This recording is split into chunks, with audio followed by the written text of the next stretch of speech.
할렐루야. 예, 반갑습니다. 우리가 계속해서 여러분 2015년 우리 교회 표를 가지고 함께 말씀의 은혜를 나누고 있습니다. 여러분 2015년 표 여러분 기억하죠? 우리가 초심, 회복, 생명 이러한 우리 그 목표를 가지고 함께 2015년을 기도로 지금 준비하면서 달려가고 있습니다.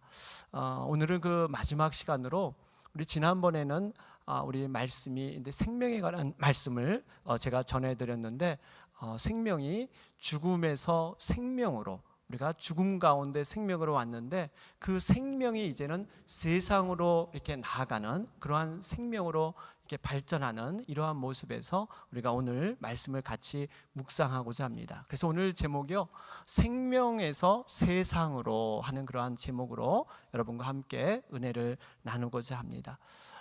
몇 해 전에 제가 한 신문에서 재미있는 기사를 본 적이 있었습니다. 기사의 제목은 뭔가 하면 사람의 몸값은 과연 얼마나 되는가 하는 그러한 기사의 제목이었습니다. 사회의 각 분야에서 나름대로 사람의 몸값을 분석을 했습니다. 먼저 미국 국무성에서 사람의 몸값을 분석했는데 화학 물질에 의해서 이렇게 분석을 했습니다. 사람의 몸은 여러분도 아시지만 산소가 제일 많이 있습니다. 65% 정도 산소가 있고요. 탄소가 한 18%, 수소가 10%, 질소가 3%, 이 칼슘이 1.5%, 인산이 1%. 우리가 이 화학 용어 나오면 괜히 머리가 이게 복잡해지죠. 어쨌든 여러 가지 그 소량의 물질들이 구성이 돼서 우리 몸을 이루고 있습니다. 이 화학 물질을 한 그 액수로만 가치로만 한번 따져봤어요. 그랬더니 총 가치가 89센트, 1달러도 안 되는 그러한 돈의 가치가 우리의 몸값이었습니다. 그러면서 이 화학 분석을 이제 놔두고 그러면 과연 이 화학 원료를 가지고 어떠한 그 상품을 만들어 보자. 성인 한 사람을 기준으로 해서 나온 몸의 화학 재료를 가지고 그 상품을 가정에서 만들어 봤습니다. 그랬더니 인으로 우리 몸속에 뼈에 인이 있지 않습니까? 인으로 성냥 2000개비를 만들 수가 있었습니다. 탄소로는 연필 900자루, 그리고 철분으로는 못 1개를 만들 수가 있었습니다. 우리 몸에 지방이 많이 있죠. 이 지방을 가지고 비누를 만들었는데 6장의 비누를 만들었다고 합니다. 뿐만 아니라 이 석회분이 우리 몸속에 있는데요, 이 석회분을 가지고 페인트 원료를 이렇게 만들어 보니까 이 가로 세로 높이 1m 되는 그곳을 칠할 수 있는 그 페인트 원료를 구할 수가 있었습니다. 그래서 합을 내보니까 그 돈의 가치를 내보니까 약 10달러 정도 그러한 돈이 나왔습니다. 이 89센트보다 굉장히 많은 돈이었죠. 10달러가 나왔습니다. 그런데 한편에 의외의 결과가 나왔습니다. 한 보험회사에서 인체의 기능성을 가지고 고려해서 몸값을 환산해 보았습니다. 그런데 굉장히 많은 액수가 나왔어요. 그 자료에 의하면 척수가 무려 2,300만 달러, 그리고 우리가 유전 정보에 이 DNA가 있는데요, 그 DNA가 970만 달러, 외부에서 이렇게 침입하는 바이러스에 대해서 여러분 항체 기능이 있죠. 우리 몸은 스스로 이렇게 항체를 통해서 우리 몸을 지키게 되는데 그 항체 기능이 730만 달러. 그래서 이것저것 이렇게 합해 보니까 무려 4,500만 달러가 그렇게 검사가 되었습니다. 그 결정이 났습니다. 그럼 보험회사라 그런지 우리가 눈에 보이는 가치만 따질 것이 아니라 눈에 보이지 않는 그러한 것까지 다 따져서 이렇게 몸의 값을 내보니까 4,500만 달러. 여러분 엄청난 액수죠. 우리 1달러도 안 되는 액수에서 굉장히 많이 그렇게 뛰었습니다. 여러분들은 어떻게 생각하세요? 우리의 몸값이, 우리의 목숨값이, 우리의 생명값이 어느 정도의 여러분 가치가 있다고 여러분 생각하십니까? 저는 개인적으로 가장 가까운 죽음을 본 것이 중학교 1학년 때였어요. 저랑 가장 친한 친구의 아버님이 우연한 교통사고로 그만 세상을 떠나게 되었습니다. 그 당시 때는 화장 문화가 그렇게 발달되지 않은 그러한 시기였는데, 지금도 기억하는 게 이 벽제 화장터인가요? 그곳에 이렇게 화장을 치르셨어요. 그때 당시 보면 이렇게 유리가 딱 전면에 있어서 다 보이더라고요. 그 관이 통째로 쭉 들어가더니 관이 이렇게 어느 순간 딱 쓰더라고요. 그러면서 밑에서 강한 불이 쫙 올라오면서 그 관을 통째로 다 태우는데, 나중에는 정말 이 제 한 줌만 이렇게 남아가지고 그것을 약봉지처럼 큰 종이에 싸가지고 이렇게 그 가족들에게 주는 그러한 장면이 눈에 선한 것을 저는 알 수가 있습니다. 그러면서 제가 기억하지 정말 잊지 못할 그러한 한 가지 그 문구가 있어요. 뭐냐면 화장터에서 쓰는 몸값이었습니다. 몸값. 지금도 눈에 선명하는데, 대인 6,000원, 소인 4,500원, 군인 2,000원. 군인은 더 싸더라고요, 여기. 제가 그 문구가 아직도 선해요. 그러면서 중학교 1학년 때 여러분 얼마나 감수성이 예민합니까? 제가 느낀 것이, 야, 인생이 허무함이 이것밖에 안 되는구나. 사람이 살 때는 정말 뭔가 가치 있고 순결하고 고귀하고 이 세상을 거머쥐는 듯한 이러한 마음으로 살았지만, 죽음 이후에는 기껏해 6,000원, 6,000원 이 정도의 가치밖에 찾지 않는구나 하면서 제가 그 어린 나이였지만, 야, 인생이 참 무상하다, 참 인생이 허무하다 하는 것을 깨달은 적이 있습니다. 사랑하는 여러분, 여러분은 어떠세요? 이 보험회사처럼 한 4,500만 달러 쳐주면 좀 많이 쳐졌다고 여러분 생각을 하십니까? 아니면 더 많은 그러한 액수가 우리의 생명의 값일까요? 주님께서는 분명히 우리에게 말씀하십니다. 너희의 생명은 천하를 다 주고도, 이 세상의 우주 만물의 모든 창조물을 다 주고도 너희 한 생명과는 바꿀 수 없다. 주님은 우리에게 말씀하세요. 이 세상의 모든 가치를 줘도 너의 한 생명과는 바꿀 수 없다. 이것이 주님이 우리에 대한 평가의 목숨값이에요. 여러분, 우리가 무엇이 간대? 왜 이렇게 주님이, 하나님께서 우리를 이렇게 귀히 여기시는 것일까요? 우리가 방금 살펴봤지만 화학물질로 따지자면 1달러도 안 되는 이러한 몸값을 왜 우리 주님은 천하와 바꿀 수 없다고 이렇게 우리에게 말씀하시는 것일까요? 우리의 생명은요, 단순히 세상이 말하는 목숨이 아닙니다. 여러분 잘 들어보세요. 우리의 생명은 세상 사람들이 말하는 그런 목숨값이 아니에요. 우리의 생명에는 하나님의 형상을 담는 그러한 생명이 있고, 특별히 성령을 소유한 성령의 전이기 때문이에요. 성령의 전이에요. 성령의 전. 주님과 동행하고 주님의 임재가 나타나는 곳이 바로 우리의 생명을 통해서 일어나고 있다는 사실이에요. 특별히 주님께서 우리의 생명을 귀하게 여기는 이유가 있습니다. 이 생명은 단순히 나 하나로 주어지는 생명이 아니기 때문이에요. 나 하나에게 주어진 그런 목숨이 아니기 때문이에요. 우리의 생명이 분명한 것은 다른 생명을 살릴 수 있는 그 풍성함의 의미가 있는 생명이기 때문에 주님은 우리의 생명을 귀하게 여기신 줄 믿습니다. 이것이 하나님의 그러한 영적인 원리예요. 새 생명은요, 거저 태어나는 게 아니에요. 기존의 생명을 통해서, 주님의 생명을 깨달은 자를 통해서 바로 새 생명을 낳게 하는 것, 이것이 여러분 하나님의 그러한 섭리 가운데 일어나는 사실입니다. 그렇기 때문에요, 우리가 해야 할 일이 있습니다. 이 생명을 소중히 여길 뿐만 아니라 이 생명을 통해서 새 생명을 살리는, 바로 그 생명의 풍성함을 누리는 우리가 돼야 될 줄로 믿습니다. 이것을 주님은 우리에게 말씀하고 계십니다. 오늘 본문의 말씀을 보면 에스겔에게 하나님의 놀라운 환상의 세계가 펼쳐집니다. 성전에서 흘러나온 생명수가 흘러넘쳐서 강을 이루고 모든 생명을 소생하는 이런 엄청난 장면이 펼쳐지고 있어요. 여러분, 이 에스겔 선지자는 지금부터 한 2600년 전에 활동했던 선지자입니다. 제사장집 가문에서 태어났습니다. 영성이 있었고요, 학문에 굉장히 조예가 깊은 젊은이였어요.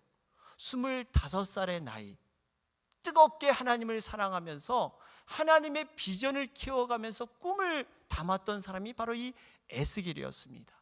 그런데 안타까운 현실은 그 꿈을 펼치기도 전에 이방 나라 바벨론이 바로 이스라엘 쳐들어와서 모든 것을 다 황폐하게 만들어 버립니다.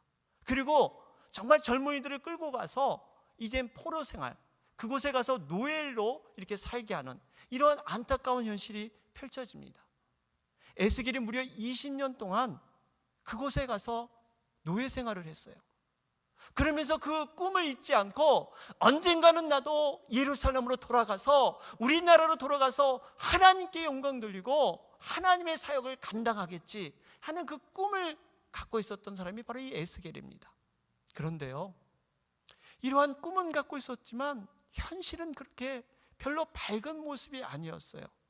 왜냐하면 바벨론이 또다시 쳐들어와 가지고 이제는 돌 위에 돌 하나도 남김없이 완벽하게 이 나라를 짓밟아 버렸습니다. 더구나 이 시드기야라는 왕은 두 눈이 뽑힌 채 비참하게 다시 돌아왔어요. 이 에스겔에게는 개인적으로 자기의 아내가 있었는데 그 아내마저도 하나님께서 일찍이 데려가 버렸어요. 어떻게 보면 에스겔에게 조금의 희망의 불씨도 없이, 정말 살아갈 그러한 가치도 없이 점점 모든 것이 어두워지는 상황. 그런데요, 하나님께서 바로 그때 움직이기 시작하셨습니다. 하나님의 구체적인 음성이 에스겔에게 들리기 시작했어요. 바로 그 장소가 어디입니까? 하나님의 성전이에요. 에스겔은 정말 하나님을 만나는 걸 사모했습니다. 하나님의 은혜를 간구했어요. 성전을 향해서 기도할 때 하나님의 오늘 놀라운 비전, 이 놀라운 비전을 오늘 나타내 주고 있습니다. 에스겔 10장 4절 말씀을 보면 성전에서 어떤 일이 일어납니까? 거기에 말씀을 기록하기를 여호와의 영광이 그룹에서 올라 성전 문지방에 임하니 구름이 성전에 가득하며 여호와의 영화로운 광채가 뜰에 가득하였다. 여러분, 성전 가운데 이 놀라운 하나님의 영광이 임하고요, 그 성전 문지방을 통해서 하나님의 영화로운 광채가 여러분 임할 줄 믿습니다. 우리가 그렇기 때문에 여러분 성전을 사모하셔야 돼요. 성전을 향해 기도하셔야 됩니다. 성전을 정말 뜨겁게 사랑하는 자에게는 하나님의 놀라운 은혜가 여러분 머무를 줄 믿습니다. 에스겔이 그러한 가운데 이런 환상을 보게 돼요. 저는 이 환상을 묵상하면서 2015년 우리 자신들뿐만 아니라 우리 교회를 향하신 하나님의 계획하심을 바라보게 되었습니다. 우리가 지난 시간에 살펴보았듯이 우리들이 어떤 자였습니까? 죽었던 자들이었어요. 세상 풍속을 쫓아서 사단의 종로를 타면서 하나님과 원수된 자들이었습니다. 이런 자들에게 하나님의 일방적인 사랑과 긍휼을 통해서 영원한 생명을 우리에게 허락해 주셨어요. 그런데 이 생명은 분명히 우리만 살게 하려고 주신 것이 아니라 이 생명을 통해서 그 풍성함을 나누고 그 움직임을 통해서 하나님의 역사를 이루기 위해서 우리를 살려주셨다는 사실이에요. 여러분, 생명의 특색이 뭘까요? 생명의 가장 유일한 특징이 있습니다. 생명은 움직인다는 거예요. 활동성이 있는 것이 여러분 생명입니다. 움직이지 않는 것은 어떻게 보면 죽은 것과 같아요. 생명이라는 그 성격은요, 나눌수록 여러분 풍성해지는 거 아세요? 생명은 움켜잡고 있으면 그 생명의 가치를 모릅니다. 그러나 그 생명은 움직임을 통해서 나눌 때 더욱더 놀라운 그런 능력과 생명의 가치를 우리는 발견해 볼 수가 있어요.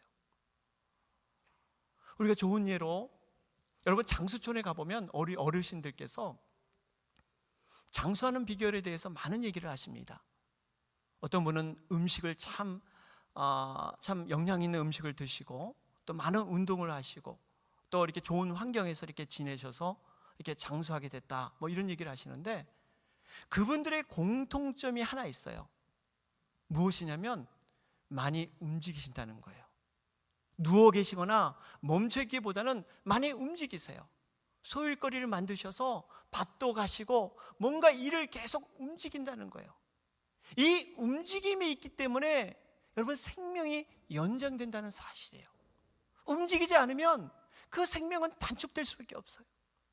그렇기 때문에 우리가 생명은 여러분 동사인 줄 믿습니다. 생명은 움직임이에요. 움직일 때 그 생명의 가치가 드러난다는 사실이에요. 오늘 이 예수의 환상을 통해서 이러한 생명이 움직이기 시작하는데, 물을 통해서 여러분 움직이기 시작합니다. 물. 이 물은 생명과 굉장히 직결되어 있어요. 우리 몸도 보면 여러분 70%가 물이에요. 이것이 생명을 유지하는 방법입니다. 또 인류 역사를 보면 이 4대 문명이 발달한 곳에 보면 반드시 강이 있습니다. 물이 있습니다. 에덴 동산에도 이 4대의 그런 물이 있었다. 그래서 그 물을 통해서 에덴 동산이 풍족하게 적셔졌다 하는 말씀이 기록되어 있습니다. 그러면서 우리가 이 물을 생각할 때 참 재미있는 것을 우리 성경에 발견해 볼 수가 있는데, 하나님께서 이 땅을 창조하실 때 물을 직접 창조했다는 말이 언급된 게 없어요. 이분 빛이 있으라 하면서 말씀을 통해서 빛을 창조하셨는데 물이 있으라 하는 말씀은 없어요. 우리 창세기 1장 6절 말씀을 보면 거기에 물에 대한 천국 언급이 나오는데, 거기 이렇게 기록되어 있어요. 하나님이 가라사대 물 가운데 궁창이 있어 물과 물로 나뉘게 하리라. 여기 보니까 물 가운데 있는 물을 위의 물과 아래 물로 나뉘게 한 건 있어도 그 물이 어떻게 생겼는지에 대한 정확한 물의 창조는 기록되어 있지 않습니다. 어떤 면에서 그래서 이 물은 어떻게 보면 정말 이 생명과 같은, 생명에 직결되는, 그리고 예수님이 내가 생수의 강이다, 바로 이 물이다 말씀하신 부분과 굉장히 관련이 있지 않을까, 우리는 이렇게 유추해 볼 수가 있습니다.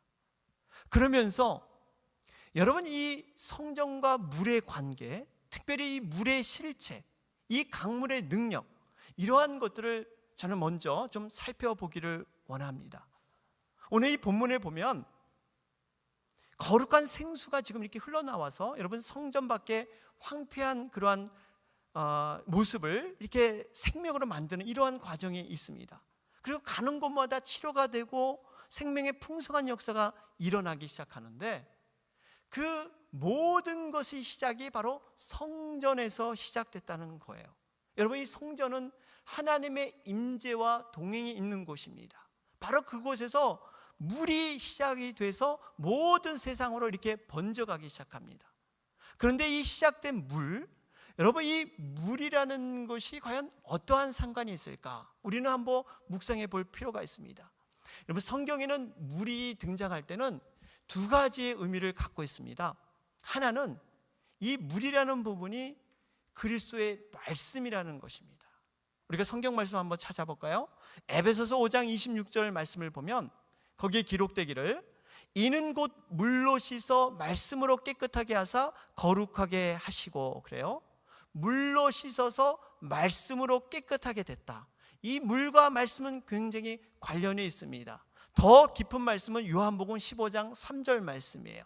거기 보니까 너희는 내가 일러준 말로 이미 깨끗하였으니, 그러니까 예수님의 말씀으로 너희들이 깨끗게 되었다. 그 말씀이 곧 깨끗하게 기능하는 바로 물과 관련이 있다, 이렇게 설명하고 있습니다. 다음 이 물은요, 이렇게 말씀과 관련뿐만 아니라 그리스도의 영과 성령과도 밀접한 관련이 있습니다. 요한복음 7장에 가보면 38절 39절에 기록되기를 이렇게 기록되어 있어요. 나를 믿는 자는 성경의 이름과 같이 그 배에서 생수의 강이 흘러나리라 하시니 이는 그를 믿는 자의 받을 성령을 가리켜 말씀하신 것이라.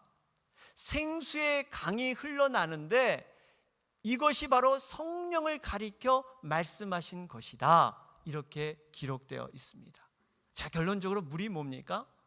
바로 예수님의 말씀이고 예수님이 주시는 그 영, 성령인 줄 믿습니다. 그렇기 때문에 우리가 이 물의 공급을 받아야 돼요. 말씀과 성령을 통해서 그곳에서 치료가 일어나고 회복이 일어나고 생명의 역사가 여러분 일어날 줄 믿습니다. 그 물이 온 세계에 덮이게 되면 죽었던 생명이 살아나는 놀라운 일들이 일어나는 거예요. 그러면서 우리가 둘째로 또 살펴봐야 할 것이 성전에서 나오는 물들이 점점 깊어져서 모든 생물을 살리게 하는 이러한 역사들이 일어나고 있다는 것을 우리가 본문에서 살펴볼 수가 있습니다. 여러분, 이 에스겔을 보니까 하나님의 성전 문턱에서 물이 나와가지고 남쪽을 흘러가지고 이제 물이 차기 시작하는데 천사가 이것을 측량을 합니다. 그래서 처음에 1천척을 청량하니까 에스겔이 그 물을 건너가 보니 발목에 찼다, 이렇게 기록되어 있습니다. 여러분, 이 3절의 이 척은요 한 30cm 정도 되는 그러한 길입니다. 그러니까 여기 1천척이라 그러면 한 300m 되는 그러한 길이로 여러분 생각을 하시면 됩니다. 그런데 이러한 물, 다시 말해 이러한 것이 나중에 강이 되는데요, 이 강이라는 의미도 우리가 좀 눈여겨 살펴볼 필요가 있어요. 여러분, 성경에서 지금 이 말하는, 오늘 본문에서 말하는 이 강은 생명과 번영을 얘기하고 있습니다. 이 생명을 통해서 모든 걸 살리는 일이 지금 일어나고 있지 않습니까? 이러한 뜻이 이 말씀에도 있지만 또 다른 곳을 보면 때로는 강과 바다가 뜻하는 것이 죽음과 공포의 대상이 되기도 했어요. 그러니까 이 강과 바다라는 것은 한편에서는 생명을 뜻하기도 하고 하나님의 놀라운 그러한 은혜를 뜻하기도 하지만 한편에서는 죽음과 이런 공포의 대상이 되는 것이 바로 이 강과 바다의 이중성입니다. 그 예가 우리가 나타나는 그 홍해바다 요단강, 여러분 잘 아시잖아요. 이스라엘 백성들이 그것을 믿음으로 건너갔지만 믿음으로 건너가기 전에는 그 홍해바다가 마치 자기들을 삼키는 듯한 그런 죽음의 바다였습니다. 뿐만 아니라 예수님께서 이 무리를 밟으시는, 무리를 걸어가시는 그 세븐 사인, 예수님이 하나님의 아들이심을 보여주는 그 세븐 사인 가운데 무리를 걸어가시는 장면이 나옵니다. 이 무리를 걸어가신다는 것은 단순히 예수님이 이 천지를 창조하신, 천지를 다스리시는 그런 하나님이신 것을 보여주는 것뿐만 아니라 한 가지 더 중요한 것은 이 바다라는 곳은 이 용과 리오야단이 거기에 사는, 그래서 이 사단이 중심에 있는 곳으로 그 당시의 사람들은 여겼습니다. 그러니까 예수님이 무리를 밟았다는 것은 사단의 머리를 밟고 이제는 모든 사역을 사단을 결박하는 이러한 사역을 하시겠다는 것을 거기서 강하게 보여주시는 거예요. 그래서 무리를 밟은 이 사건 이후로 예수님의 사역이 달라지십니다. 귀신을 쫓아나게 되고 병든 자를 낫게 되고 제자들조차도 그 권능을 받고서 이러한 사역을 행하게 돼요. 여러분, 우리가 여기서 한 가지 생각해 봐야 됩니다. 저도 묵상하는 가운데 이런 생각을 해봤어요. 그럼 강과 바다가 이렇게 생명도 되고 은혜도 되고 한편은 죽음도 되고 이러한 사단의 그런 거처도 되는데 이 두 가지가 우리에게는 어떻게 다가와야 될 것인가, 저는 이런 생각을 해봤어요. 우리 인생을 여러분 쫙 펼쳐보면 우리가 믿는 자로 살지만 우리 인생 가운데 때로는 홍해바다와 같은 죽음의 바다를 만날 때가 있습니다. 여러분, 이민생활 돌아보세요. 여러분 다 그런 경우가 있을 거예요. 도저히 건너지 못할 것 같은 죽음이 넘실거리는 그 바다, 근데 그것을 통과해야 됩니다. 왜 이스라엘 백성들을 왜 홍해 바다 앞에 덕하니 하나님께서 갖다 놓으셨을까? 바로 이 두 가지 원리를 깨닫게 하기 위해서요. 그들이 이 홍해를 건너기 전에는, 믿음으로 통과하기 전에는 이 홍해 바다가 죽음의 바다였습니다. 그러나 이 홍해 바다를 믿음으로 건너는 자는 홍해 바다를 생각할 때마다 그들에게는 그 강이 은혜의 바다고 하나님의 생명의 강인 줄 믿습니다. 이것이 믿음으로 건넌 자와 건너지 못한 자의 차이예요. 여러분, 애국 군대는 다 잡아 죽었잖아요. 홍해 바다는 죽음의 바다였지만 이스라엘 백성에게는, 믿음으로 건넌 자에게는 그 죽음의 바다가 은혜의 바다예요. 생명을 경험한 그러한 경험의 바다가 됐다는 사실이에요. 사랑하는 여러분, 우리가 이것을 보면서 깨달을 거에 있습니다. 우리의 삶이 때로는 고난의 바다로 우리가 인도될지언정 그 고난의 바다를 우리가 믿음으로 바라보고 정말 생명과 은혜의 바다로 바라보고 그 바다를 건너갈 때 하나님의 놀라운 역사가 일어날 줄 믿습니다. 믿음 안에서 우리가 그 죽음의 바다를 능히 건너갈 수 있음을 우리 하나님은 우리에게 보여주고 계시는 거예요. 그러면서 우리가 깨달아야 할 것은 이 죽음의 바다가 어떻게 생명의 바다로 바뀔 수 있을까? 겉으로 보면 죽음의 바다 같지만 믿음으로 보면 이것이 생명의 바다고 은혜의 바다로 바뀌는데 어떻게 이것이 바뀔 수 있는가? 우리가 준비해야 됩니다. 그래서 오늘 본문 말씀처럼 우리의 신앙이 점점 더 깊어지게 변화돼야 된다는 사실이에요. 오늘 말씀을 보면요, 성전에서 흐르는 물이 점점 깊어지는 과정을 볼 수가 있습니다. 오늘 3절 말씀을 보세요. 이 물이 발목에 차던 물이 4절에서는 무릎에 그리고 허리에 차게 됩니다. 5절에서는 그 물이 충만해서 헤엄칠 수 있을 때까지 그 물이 점점 더 깊어지고 있어요. 이 깊이는 신앙의 깊이를 의미하고 있습니다. 우리의 변화된 깊이를 얘기하고 있어요. 처음에 발목이 잡힌 거는 성령님께서 우리의 삶의 방향을 잡아주셔야 돼요. 이 발목을 잡아주는 자는 과거의 세상으로 가던 발걸음이 믿음으로 돌아오는 그러한 역사가 있을 줄 믿습니다. 이 발목을 성령님이 잡아주셔야 돼요. 그런 다음에 어떻게 됩니까? 이번엔 무릎에 찼다 그래요. 무릎. 여러분, 무릎은 우리가 잘 아는 기도의 무릎이 있잖아요. 우리의 무릎을 정말 강건하게 하기 위해서는 여러분, 기도가 필요한 거예요. 기도는요, 성도의 특권이고 의무입니다. 분명히 우리에게 주님은 말씀하세요. 구하라 그리하면 주실 것이요, 찾으라 그러면 찾을 것이요, 두드리라 두드리는 자에게 열릴 것이라.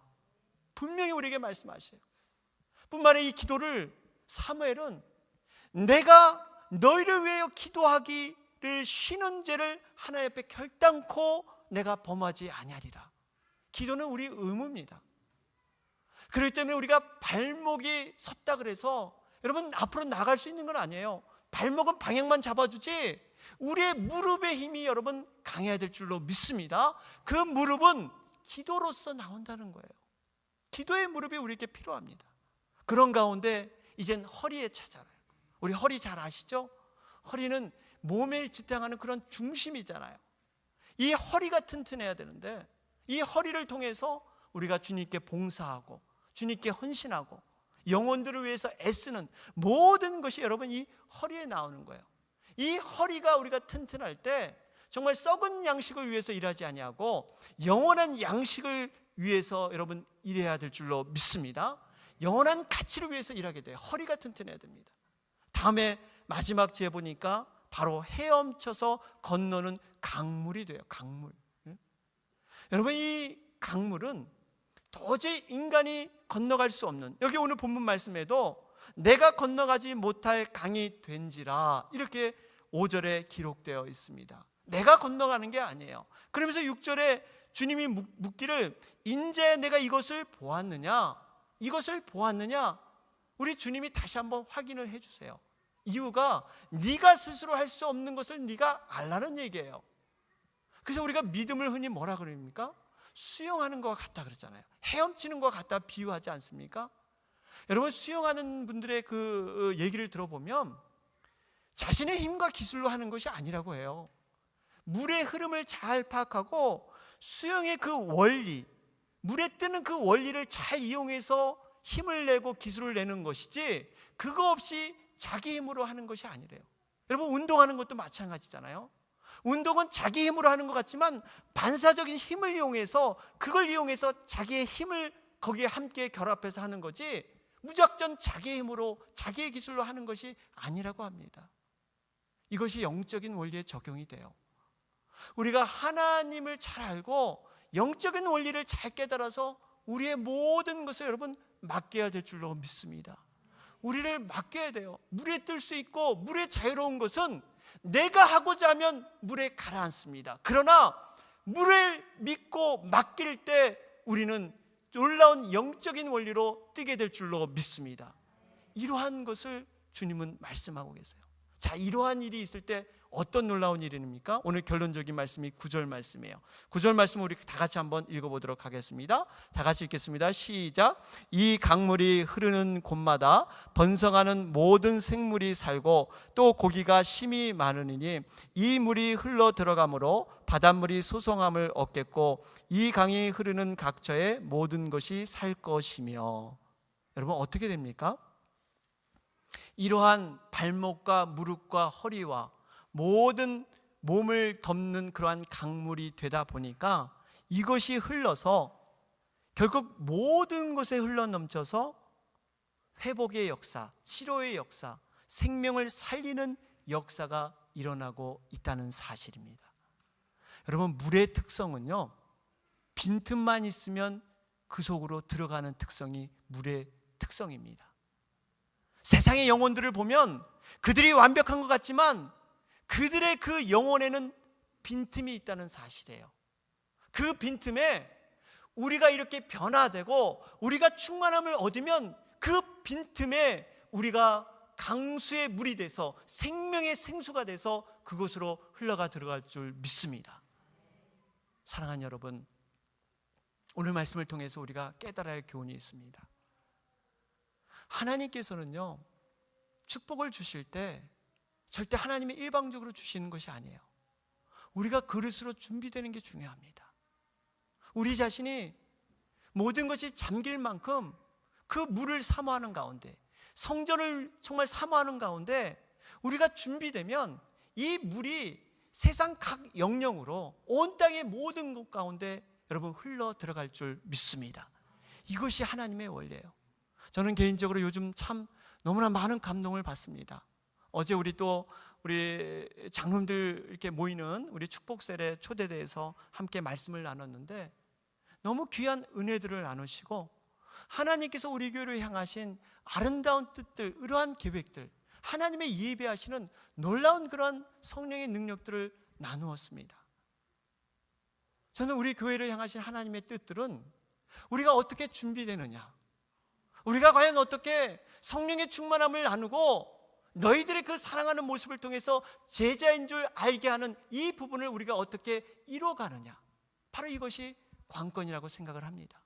그렇기 때문에 우리는 2015년을 바라보면서 오늘 이 생명의 소중함을 먼저 우리는 깨닫고요, 그 생명을 주신 이유가 나만의 풍성함이 아니라 분명히 나눠줌을 통해서 그 나눠줄 때 놀라운 하나님의 그 역사하심, 성령의 그 충만하심을 우리는 다시 한번 누리면서 2015년 우리가 함께 기도하면서 함께 새롭게 되는 여러분과 제가 되길 주님의 이름으로 축원합니다. 아멘.